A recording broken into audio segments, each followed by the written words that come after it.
Oi, pessoal, tudo bem? Ralph Peter com vocês novamente, com muito prazer, diga-se de passagem, programa Livros em Revista, que vai ao ar toda quarta-feira, às 19 horas, pela nossa BCC Television, que sempre tem o firme propósito de levar até vocês um bom entretenimento com um elevado teor de cultura. Desta feita, uma cultura espiritualista, meio que com quebra de paradigmas.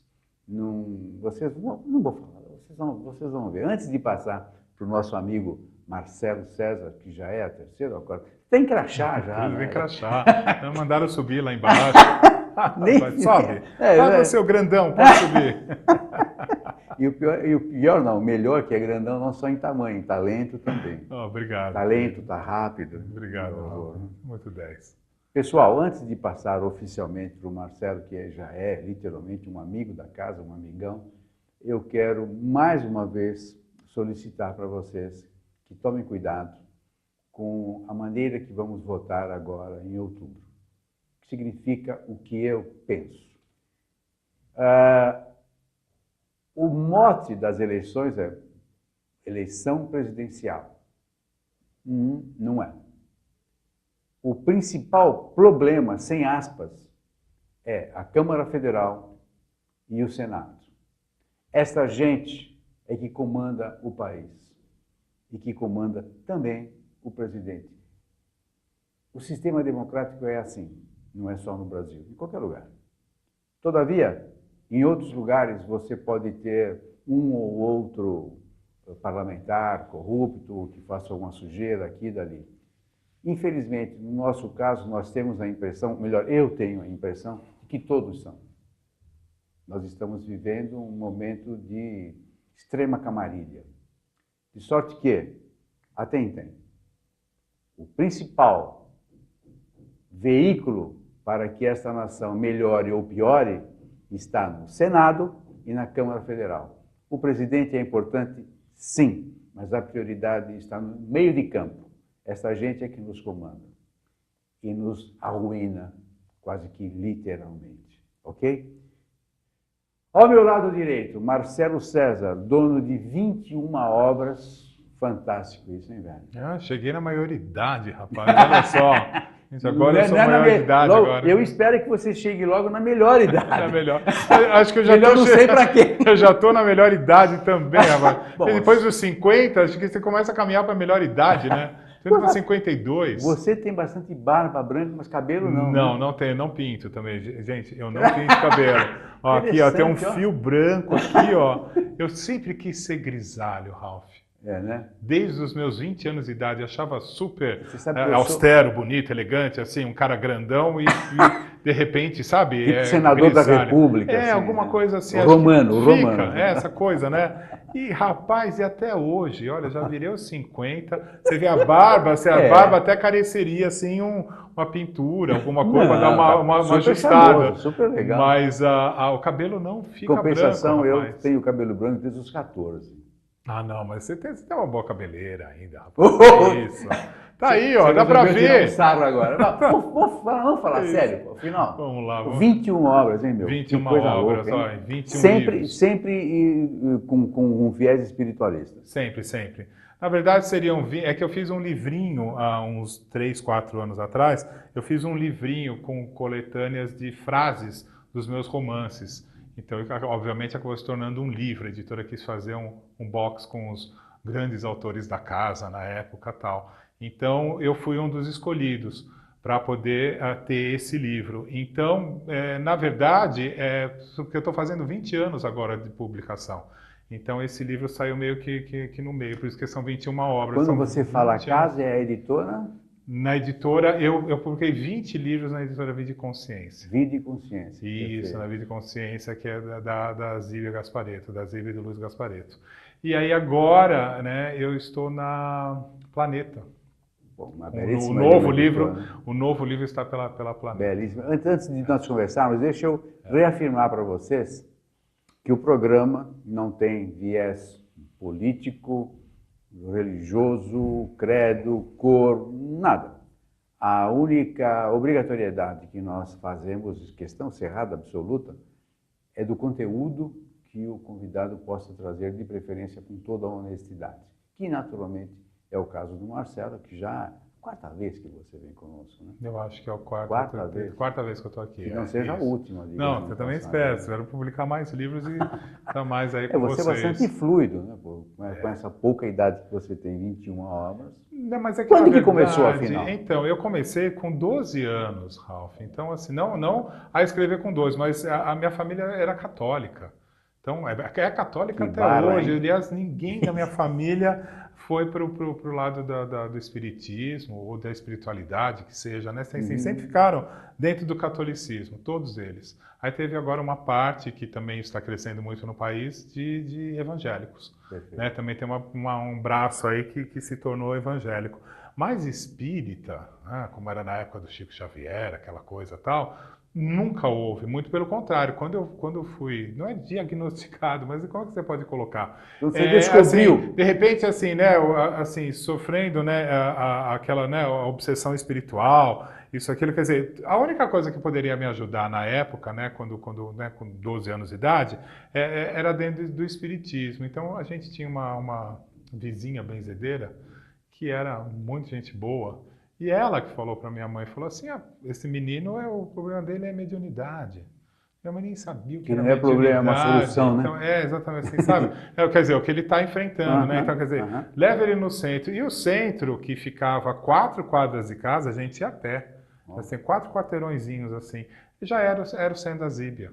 No Ipiranga. No Ipiranga. Então, eu sou nascido e criado no Ipiranga.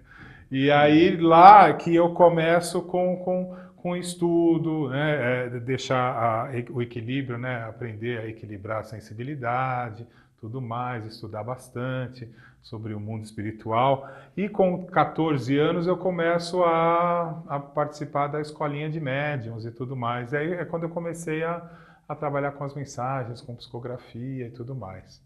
Só que assim, os anos passam, Ralph, e o Espiritismo é uma doutrina em que você tem lá os 5 livros, podem ser 5 ou 7, né, livros do Allan Kardec. Alguns consideram que são 5, falam que é o Pentateuco, então assim, são os 5 livros, podem ser 7 livros, se você colocar mais 2 livrinhos que ele fez, tipo que é Espiritismo, né, Obras Póstumas também pode entrar. Então assim, na verdade, então você tem que seguir dentro daquele esquema.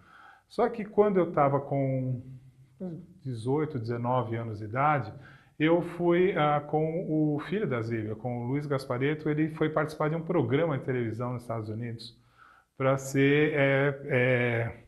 mostrar pintura. Ele era muito bom em pintura, na pintura mediúnica. Psicografava pintura. Nossa, imagina, nos bons tempos de Ibope antigo de televisão, ele chegou a ter meia hora de Fantástico.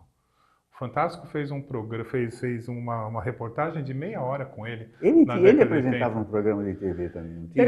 Ele chegou a fazer, ele trabalhou o Luiz, ele trabalhou na Gazeta, se não me engano, ele trabalhou na Gazeta, na Bandeirantes, ele teve programa na Bandeirantes, né, na Gazeta, e uns 10 anos atrás na RTV. Que, aliás, ele tinha uma presença de palco fantástica. Fantástico. Um cara fora de série. Dominava, né? Cara muito teatro, querido. Teatro que tinha lá, tem ainda, não sei. Ele tinha o teatro, não sei mais se o teatro continua, mas era um teatro para mais de 1.000 pessoas. Nossa, é uma coisa muito E sempre lotado. Sempre lotado. Fui 2 vezes. Sempre lotado. Nossa. E aí ele me convidou, porque ele falou, você não conhece, eu quero aproveitar e conhecer os Estados Unidos. E aí você vem e você fica com o meu acompanhante, como auxiliar, na verdade, porque assim, para pintar, quem até conhece sobre pintura mediúnica, o médium ele fica muito, né, o pintor no caso, né, o médium que vai incorporar os pintores e tudo mais, ele fica no meio que em transe. Então assim, ele não tem ideia, né, se a tela está aqui, se a tela está aqui para pintar. Perde mobilidade. Então assim, né? então ele, né, então tanto é que assim, o Luiz pintava com música clássica, Vivaldi geralmente, mas assim no último volume, então colocava música muito alta. Às vezes eles até apagavam as luzes. E assim, ele, assim, ó, aqui estava um saco de tinta, cheio de bisnagas, ele ia pegando e fazendo assim, fazendo desse jeito. Então alguém tinha que segurar, eu segurava. Então tem 2 programas aí na TV americana da década de 80, que tem um rapazola sentado, né, segurando para ele a tela. Então, assim, e por conta dessa viagem, o que acontece?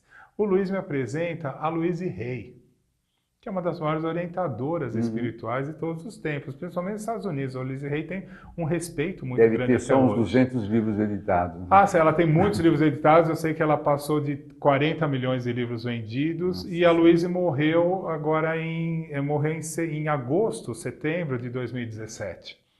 Né, também com 90 anos de idade. E a Louise também tem uma história interessante, não que seja lenda urbana, mas que como ela era, né, ela foi assim considerada a mãe, né, do pensamento positivo, de ensinar mesmo como você levar uma vida de forma positiva e tudo mais, as doenças, né, relacionar a doença com o seu estado emocional, então ela trabalhava muito em cima disso. E quando ele me apresenta, eu conheço, e é justamente na época em que a Louise estava crescendo, não ainda com o livro, ela não tinha se tornado um best-seller como escritora. Ela estourou, acho que isso foi em 88, 89, alguma coisa assim, que ela ficou no New York Times por 52 semanas, olha só. Mas ela fazia um trabalho que na época as pessoas, que eram os portadores de AIDS, porque hoje se fala soro positivo, não é? Mas na década de 80, qual que é a palavra que todo mundo usava? Aidético. É uma palavra pavorosa. Mas era essa palavra, porque não tinha cura, não tinha nada. Então, os portadores, né, do vírus, eles eram chamados de aidéticos. Ela foi a primeira a fazer um trabalho com esses portadores. Porque assim, você tem diagnosticado uma doença, você não sabe o que é. Na época não sabia direito se era vírus, se não era. Não tinha cura. Como curar? Não tinha, de jeito nenhum. Certa. Não tinha como até. Era a morte certa. E ela começou a fazer, na casa dela, reuniões todas as quartas-feiras, em que ela fazia um trabalho de, não, eu estou bem comigo, de você se aceitar teu corpo, aceitar tua vida, né? Porque a AIDS está muito ligado com negação da pessoa, com uma baixa autoestima, isso segundo, estou falando tudo segundo a Louise Hay, tá? Porque depois às vezes alguém pode chegar para mim e falar assim, mas ele falou isso, aquilo, não é médico, afirmou, não, segundo a escritora Louise Hay. Vocês podem procurar aí na internet sobre ela. E aí a Louise, ela começou e começou a ter gente que estava muito ruim e começou a melhorar. Aliás, você sabe que Ralph tem gente até hoje. Quando ela morreu ano passado, tinha assim vários casos, né, muitas pessoas que participaram das reuniões dela de 35 anos atrás e que estão vivas. Então, assim, quer dizer, conseguiram sobreviver. Quer dizer, teve uma bela sobrevida. A cabeça ajudou, quer dizer, teve muita coisa aí, foi válido. O cara continua com a AIDS, mas está sobrevivendo. Assim, né, ele continua com o vírus, na verdade. Não, né? E agora, hoje com os medicamentos... Olha, dizem hoje até, né, que você ter diabetes é muito mais complicado, que você ter hepatite C é uma coisa muito mais difícil de tratar do que o HIV, porque eles, né, fizeram muita pesquisa, muito trabalho em cima. E esse trabalho da Louise, ele foi crescendo a ponto que ela teve que ir para um estádio e ficou conhecido como era o Hayride. Hayride, toda quarta-feira, ela atendia milhares de pessoas, então ela ficou muito mais conhecida por isso. E eu já sabia desse trabalho, então eu queria muito conhecê-la. E quando eu conheci, imagina, você vai e faz um curso, né? Eu tinha já um conhecimento bom de inglês. E aquilo para mim casou, uma simbiose rapaz, assim, fantástica. Aí eu já não consegui ficar preso somente na doutrina do Kardec, entende? Então, assim, aí o conhecimento deu uma ampliada, ampliou muito. E isso coincidiu quando eu comecei a escrever os meus livros. Então, já desde o primeiro romance, que já tem uma influência não tão espírita nos meus livros. Por isso que muita gente disse assim, nossa, mas o seu livro ele é um romance que ele não Uhum. tem cara de livro espírita, porque eu nunca entendi o que que era um livro com cara espírita. Depois eu peguei alguns autores e até nós estávamos conversando uma hora Uhum. sobre isso, né? Parece que eles já estão desenhados para É ser. um padrão, É um estabelece padrão. um padrão. É um padrão. E as minhas histórias, elas, muito pelo contrário, elas fogem completamente do padrão. Falando de história, É. e que eu me recordo que da vez anterior que você esteve aqui, qual era o nome do... Era o Levante Seu Astral. Levante Seu Você Astral. está falando de Eu me Fernando lembro Amor. que eu recebi uma enxurrada de e-mails que justamente falou isso. Escuta, que raio... Estou sintetizando, Sim, né? claro. Que raio de espírito é esse que manda, como que é? Que você usou uma frase, escuta, passe não é sabonete, né? Você Mas falou, não é fácil, mas é. passe não é sabonete que É. você usa, não. Não, é. Tem que ter, você tem que querer, você tem que fazer, você tem que se ajudar e tal. Não é assim, É. o espírito vai e me acode e eu fico aqui deitado e tudo bem, não. E esse paradigma que você quebra, eu acho acho que importante. a gente começa a estudar, Ralph, e aí a gente percebe que, e não é só estudar, é no dia a dia. E aí com esses ensinamentos da Louise Hay, aí da Louise eu fui atrás do novo pensamento, que é uma corrente que começou lá nos Estados Unidos em meados do século XIX. Então, assim, você imagina, né? Não tem penicilina, não tem remédio para nada, né? Quase nenhuma doença se curava. Então, a pessoa, ela sobrevivia à base de você estar no bem-estar, de você estar bem consigo É próprio. uma Não é? imunidade Claro, né? interna. E hoje a gente vê muito isso, as Uhum, pesquisas uhum. cada vez mais mostram isso. Uhum, Só que dentro do Espiritismo tem muito isso de que, assim, eu não estou bem, aí eu vou para o centro, e aí eu vou fazer um tratamento.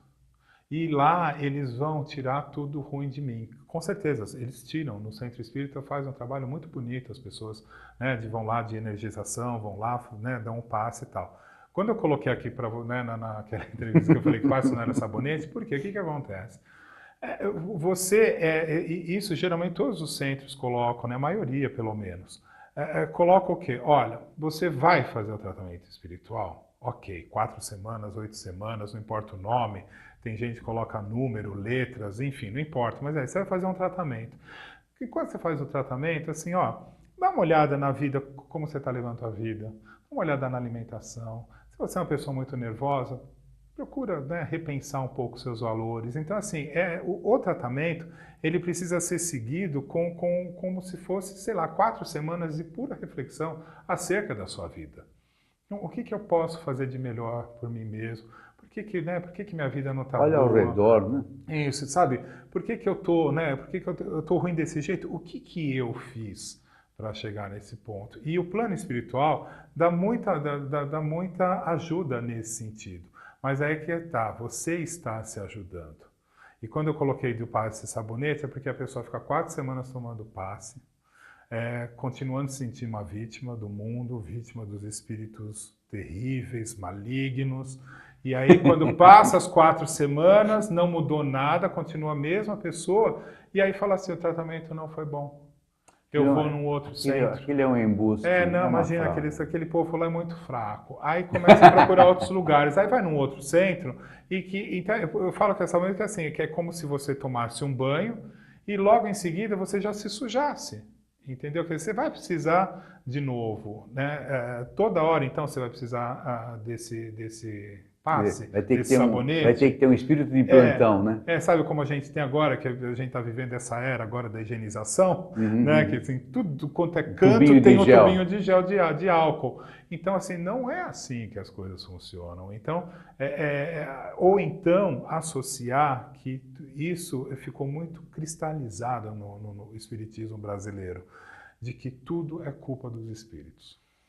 Então, assim, o fracasso não é culpa sua, a doença não é culpa sua, a infelicidade, a separação no casamento, a perda do trabalho, tudo de ruim que acontece é porque você está sendo obsediado. É o lance do karma?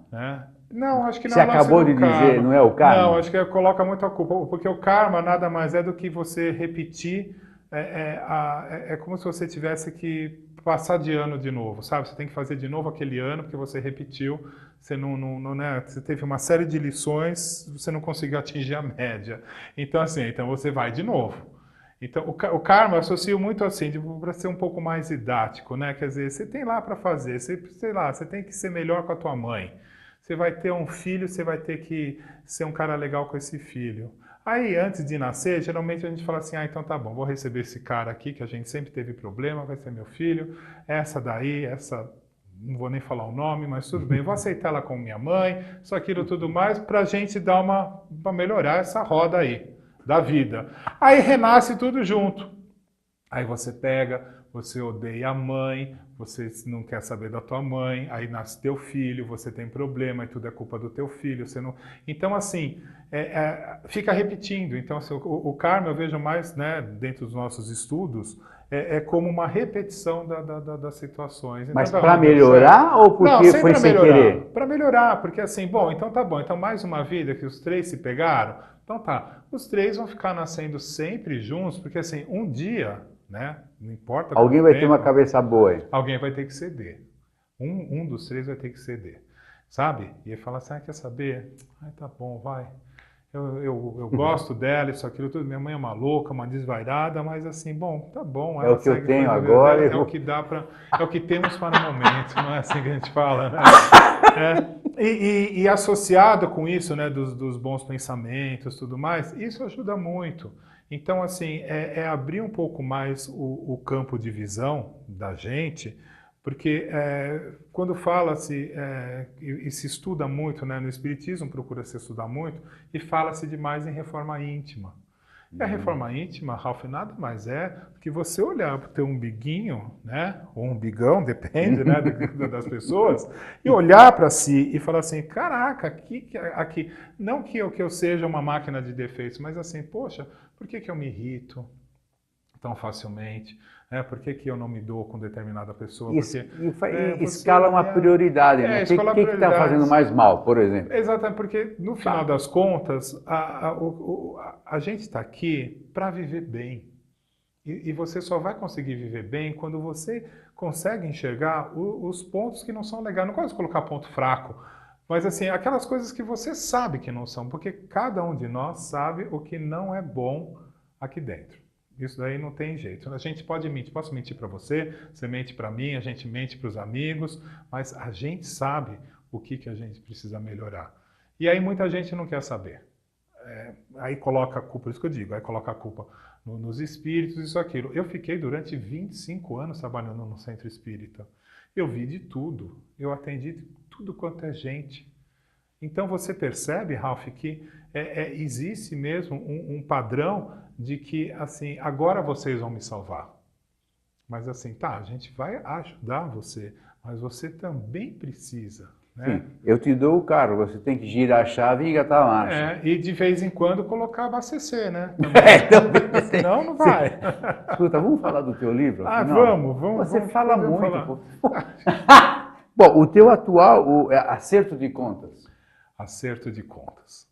O título veio, o título foi uma inspiração também espiritual, porque geralmente título é sempre a editora que determina. Como esse livro eu acabei, né, é meu primeiro livro numa nova editora. Né, e esse Sorte selo, da Planeta, diga-se de passagem. Que coisa boa. E a Planeta, eles têm esse selo que chama Academia, que é só para títulos ligados à espiritualidade de uma forma geral.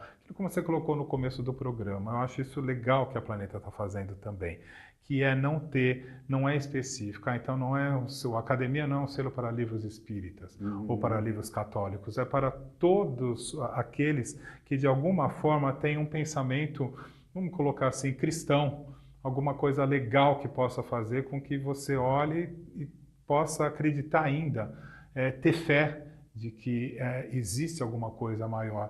E cada um lá vai ter o livro do Papa Francisco, então ele vai falar sobre Deus e sobre Jesus, vai ter o livro do Edir Macedo, que vai falar sobre Jesus de uma outra forma, aí você vai ter o livro da Monja Cohen, sabe? Então, espaço democrático, budismo, muito democrático. E aí eles abriram, há 2 anos, o espaço para os escritores espíritas e espiritualistas. Na verdade, eles queriam, não é arrogância ou pretensão, mas eles queriam muito que eu fizesse parte do time que começasse com os autores, né, espíritas ali. São pessoas E eu não, inteligentes. mas eu sempre fui muito, assim, eu sempre fui um cara muito de palavra. Então eu sempre fui muito fiel com a Zíbia, você bem Uhum, sabe, né? uhum, A Zíbia começou, né? Eu comecei no Espiritismo sob os cuidados da Zíbia Gasparetto. Então assim, eu tenho muito carinho, muita admiração por ela. claro. Então enquanto eu estivesse trabalhando com ela e também, né, por consequência, né, também com o filho dela, que era o Luiz Antônio, que também gerenciava, ele era um dos diretores da editora. Então, assim, nós tínhamos um convívio muito bom. E você era Né? literalmente da casa, né? Eu acho que a gente pode dizer Não, assim de uma família espiritual, claro, não é assim de claro. muita afinidade. A partir do momento que os dois deixaram a editora, não puderam mais fazer parte da editora, para mim também ficou sem sentido, Se porque liberou, né? Você se porque liberou. éramos, né, assim, era muito a minha identificação com ela e com ele. E de repente sai os dois, né, da cena, no caso, né, sair da editora, porque assim, é bom também eu colocar aqui para você, até poder olhar para a câmera para poder falar, porque já mataram a Zíbia Gasparetto 2 vezes esse ano, né, e assim, gente, a Zíbia está viva, a Zíbia está, né, ela tá doentinha, mas ela está levando a Bom, vida também dela, está está se com quantos anos recuperando. de idade? A Zíbia fez 92 anos. Nossa, Mas ela tá bem, tem direito de ficar a Zíbia tá doente, né? lúcida, tá assim, e assim, eu já vi gente, né, que nas redes sociais que já Sim. fizeram aí, né, logo depois que o filho dela, o Luiz Antônio, morreu, já começaram também a colocar sobre ela. Mas ela tá bem, só que assim, ela tá cuidando, ela colocou como, né, prioridade cuidar da saúde e do espírito. Então ela acabou deixando a editora, Fez bem. né, para a família cuidar. Delegou. E aí para mim aquela coisa assim, bom, então o ciclo também se encerra, porque assim já foram, né, são 20 anos publicando livros lá, né, 12 anos como editor de Partir para o conteúdo. futuro, né? Vamos agora seguir um novo Então, caminho. você quer fazer um favor De de falar falar sobre... rapidinho.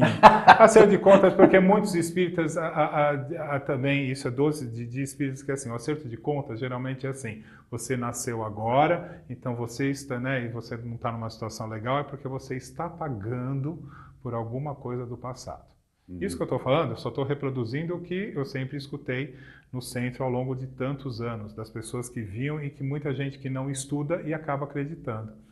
E a gente quis colocar esse título, Acerto de Contas, porque ele, por meio de tantos personagens, você lê o livro, até se perdeu com tanto personagem nesse livro. Seria, parece uma novela.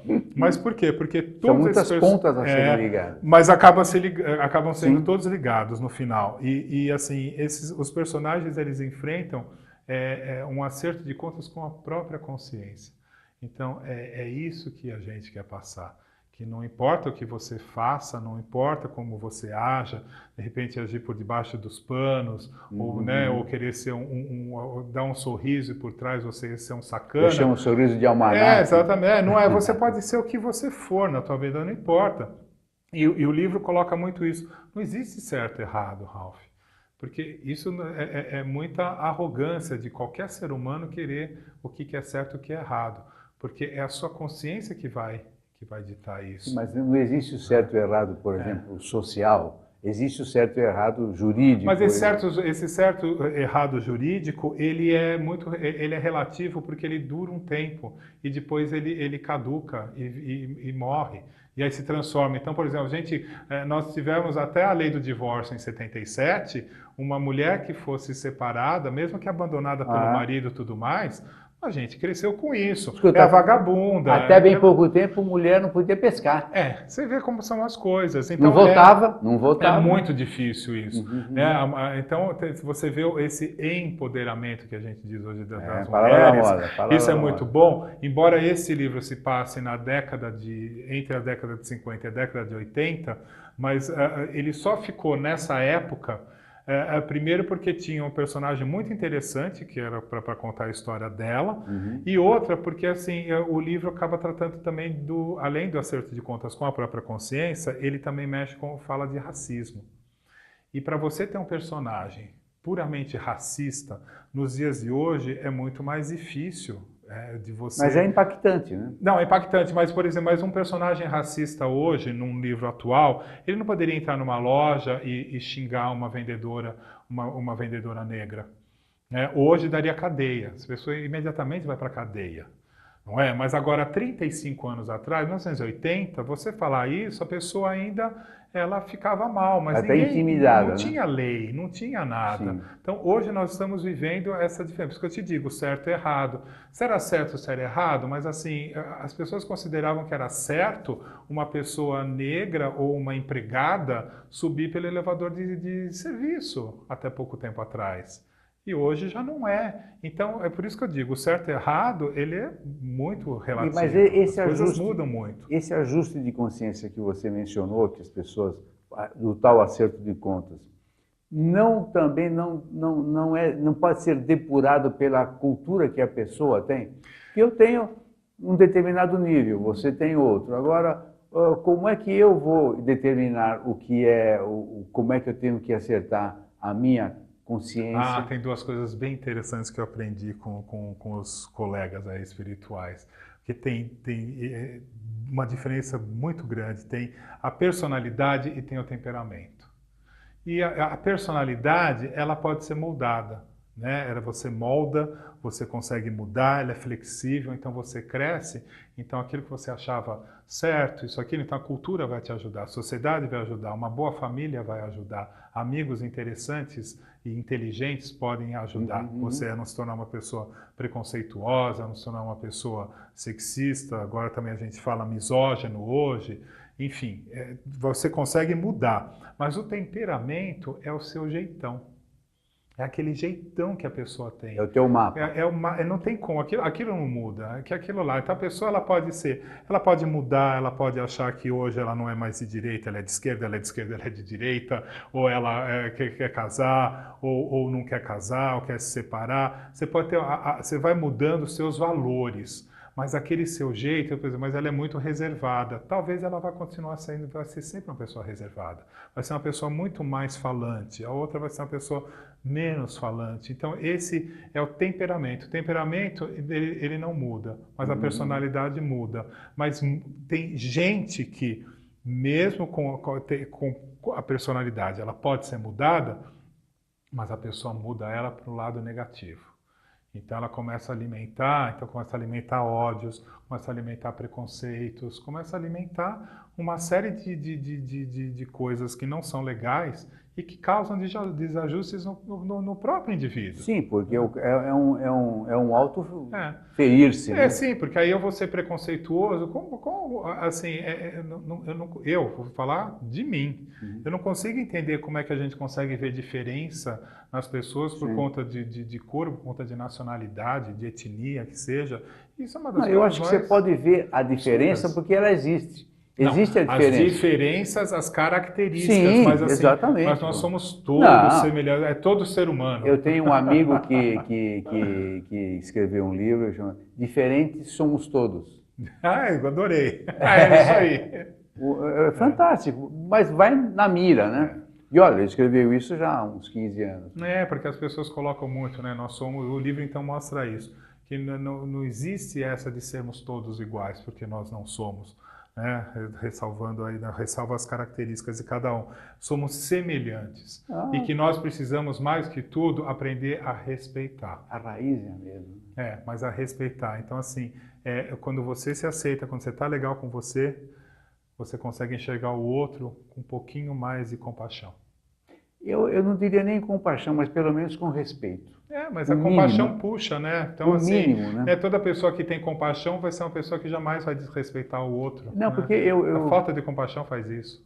Não, também, mas é que compaixão lembra, pode dar uma certa similaridade de pena, de dor e tal. Eu prefiro usar o termo respeito, porque aí você já envolve tudo o que possa estar pairando sobre uma certa dificuldade. Então, respeito a cor, respeito a orientação sexual, respeito a mulher, ao outro, ao próximo. Respeito né? a tudo. Nós estamos numa época, Rafa, que a gente precisa mesmo repensar valores Resgatar e ver valores, que, né? exatamente, resgatar valores, é isso É aí. isso aí. Meu caro, infelizmente mesmo, de novo, o tempo acabou. Bom, Você é sempre assim, porque a gente conversa e começa a falar, gente, é assim, a gente vai, e ele sempre assim, ó, já deu, por isso que eu tô aqui, quatro vezes já. Naturalmente, mês que vem você volta.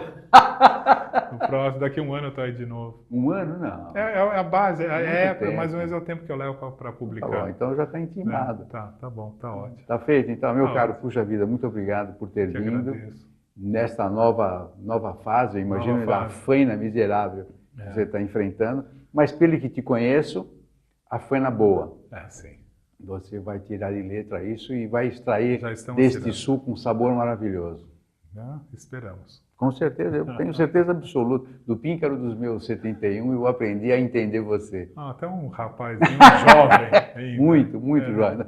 Você já está na fase jovem, infantil, então é por ali. Meu caro, brigadão mesmo. Obrigado você também. Você é uma figura exponencial dentro do espiritismo, principalmente pela quebra de paradigma que você... Essa quebra de paradigma, você me desculpe o corpo presente, é que dá respeitabilidade. Obrigado, querido. À religião, inclusive. Porque, sabe, tira aquele... Você me perdoe, tira aquele ranço do mesmismo. O mesmismo, exatamente. Eu acho isso um horror, um horror. Afinal de contas, o espírita não é um cordeirinho que você vai carregando com um cajado. Não, é alguém que deve ser inteligente. Não, com certeza. E você ajuda nessa amplitude de universo. Eu acho isso fundamental. Mesmo. Muito legal. Desculpe o corpo presente não, aqui, mas eu que agradeço. Eu acho que eles precisavam ouvir e entender isso. Perfeito. Valeu? Muito obrigado, querido. Agradecendo, como sempre, os trabalhos técnicos dessa equipe maravilhosa, o Luciano, o Verão, o Márcio, o Betânia, vai por aí. Eu me despeço de vocês. Mais uma vez, Marcelo César é o nome, o exponencial do Espiritismo, e que trouxe para nós hoje, como é que chama o mesmo livro? Acerto de Contas. Acerto de Contas. Já estou vendo sangue, nossa Senhora. Puxando a faca. Muito obrigado. Pessoal, muito obrigado. Desculpe aqui a informalidade, a brincadeira. Até a próxima, se Deus quiser. Um abraço. Tchau, tchau.